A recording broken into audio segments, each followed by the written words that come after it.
پھر مختار نے دونوں کے سر سیدنا علی شیر خدا کے بیٹے حضرت محمد بن حنفیہ کے پاس پیش دیے۔ دوسرا بدبخت خولی بن یزید تھا جو کہ مختار کے ہاتھوں کتے کی موت مرا۔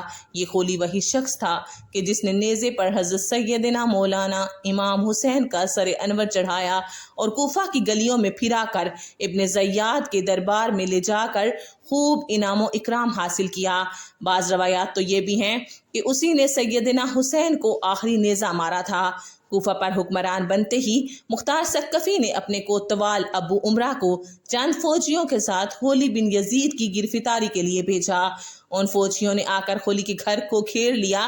جب خولی کو علم ہوا تو وہ چھپ گیا اور اپنی بیوی سے کہا کہ تم ان فوجیوں کو کہنا کہ مجھے خولی کے بارے میں کچھ پتہ نہیں ہے۔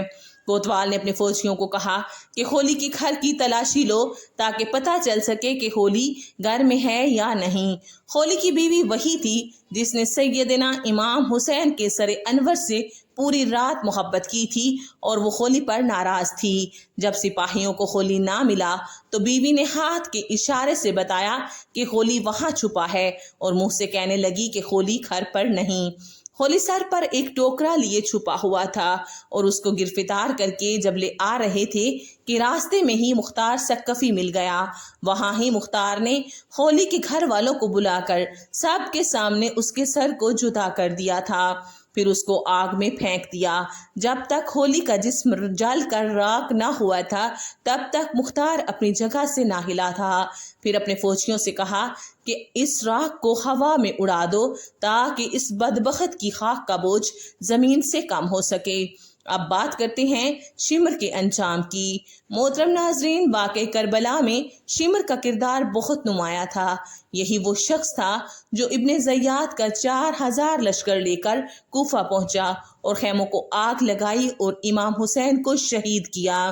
سنہ 66 ہجری مختار ثقفی نے قیام کیا تو شمر نے ان کے خلاف ہونے والی جنگ میں شرکت کی، لیکن مختار ثقفی نے شمر سویمیت اموی ہمراہ کو کوفہ میں ہونے والی جنگ میں شکست دی۔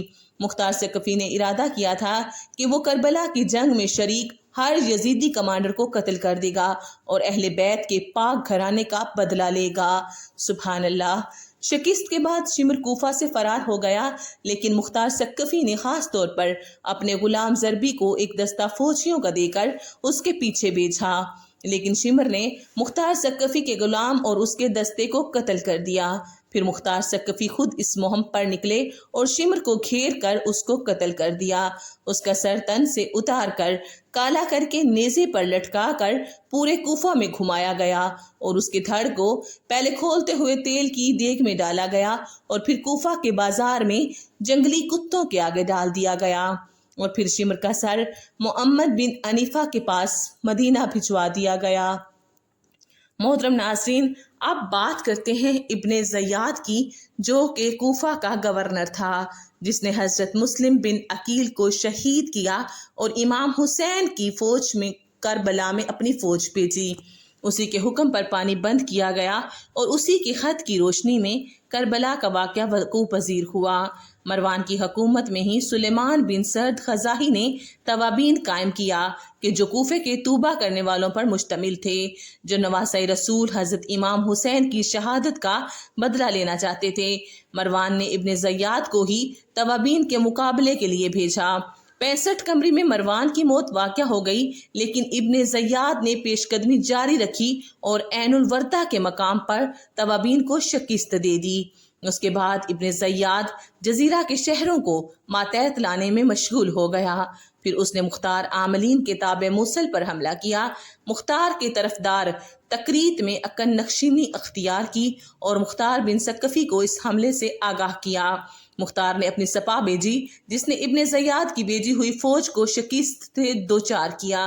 چنانچہ مختار ثقفی کے لشکر کی کامیابی کے بعد ابن زیاد نے بدلہ لینے کے لیے ان پر حملہ کیا، جبکہ اس بار مختار ثقفی نے ابن زیاد کے مقابلے کے لیے ابراہیم بن مالک اشترا کو بھیجا۔ چنانچہ دریائے خاصر کے ساحل کے نزدیک موصل سے 5 فرسخ کے فاصلے پر عراقیوں اور شامیوں کی بہت بڑی جنگ ہوئی، جس میں محرم 67 ہجری کو ابن زیاد نے شکست کھائی، جہاں پر ابن زیاد کا قتل ہوا۔ عبید اللہ ابن زیاد اور اس کے ساتھیوں کے سر تن سے جدا کر کے مختار ثقفی کے پاس بھیجے گئے، جن کو عبرت حاصل کرنے کے لیے ایک اسی مسجد اور اسی جگہ پر رکھا گیا جہاں سیدنا حسین کا سر اقدس رکھا گیا تھا۔ اب یہاں ابن زیاد کے سر کے ساتھ ایک نہایت غیر معمولی واقعہ پیش آتا ہے کہ جس کو سن کر آج بھی دشمنان اہل بیت کانپ اٹھتے ہیں۔ یہ واقعہ جامع ترمذی میں ہے، 3780 پر درج ہے۔ حضرت عمارہ بن عمیر تابعی بیان کرتے ہیں کہ جب مختار ثقفی کی فوج کی جانب سے جنگ کے بعد یزید کے عراقی گورنر عبید اللہ ابن زیاد اور اس کے ساتھیوں کے سر کاٹ کر لائے گئے تو ان سروں کو ایک قطار میں مسجد میں لوگوں کی عبرت کے لیے رکھ دیا گیا۔ حضرت عمارہ فرماتے ہیں کہ جب میں مسجد میں پہنچا تو لوگ کسی خوفناک شے کو دیکھ کر کہہ رہے تھے، وہ آیا، وہ آیا۔